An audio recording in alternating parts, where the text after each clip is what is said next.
কেটে গেছে চন্দ্রগ্রহণ, এলো সে মাহেন্দ্রক্ষণ। আর্জেন্টিনা জিতেছে বিশ্বকাপ, লিও মেসি করেছে মারাদোনাকে অনুসরণ। ভালো লাগা আছে যত, ঠোঁটের বাঁকে দোলে গোটা বিশ্ব আজ হাসছে, তুমি হাসছো বলে।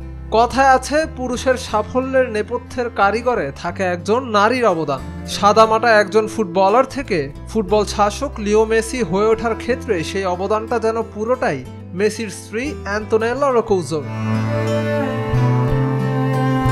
9 বছর থেকেই ছিল একে অপরের সাথে পরিচয়, তবে জীবন যুদ্ধে নিজেকে প্রমাণে মেসিকে আর্জেন্টিনা ছেড়ে যেতে হয়েছিল স্পেনে, যা অ্যান্তোনেলার সাথে বাড়িয়েছিল দূরত্ব, ঘটেছিল দীর্ঘ 7 বছরের বিচ্ছেদ।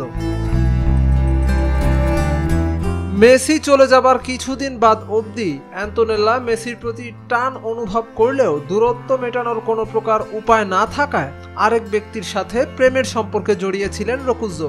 দূরত্ব প্রমাণ করতে পারে ভালোবাসার মাহাত্ম্য। মোহবিরহের ভার পুষতে পুষতে হৃদয় খানমোর পরিত্যক্ত। অদেখায় পুড়ে যায় বুক, ভালোবাসা এমনই অসুখ।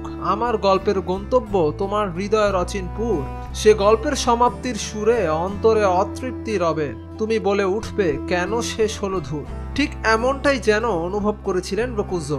চলে যাবার পর মেসিকে একদিনের জন্য যে ভুলতে পারেননি তিনি। তাই যেদিন জানতে পারলেন মেসি আবারও আর্জেন্টিনায় এসেছেন, সেদিনই সেই ব্যক্তির সাথে বিচ্ছেদ ঘটিয়ে আবারও এক হন মেসি রোকুজো এবং গাঁটছড়া বেঁধে শুরু করেছিলেন নতুন জীবন।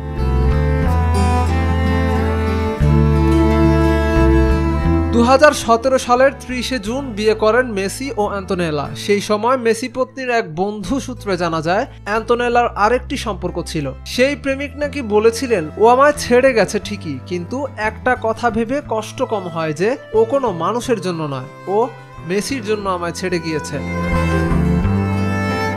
লিওনেল মেসি ও অ্যান্তোনেলার এত বছরের সম্পর্ক পরিপূর্ণতা পেয়েছে। রয়েছে 3 সন্তানও, থিয়াগো, মাতেও, সিরো। লিও মেসি ও অ্যান্তোনেলার এমন মধুর সম্পর্ক এখন অনেক প্রেমিক প্রেমিকা ও ভক্তদের মাঝে বড় এক উদাহরণ হয়েই থাকবে।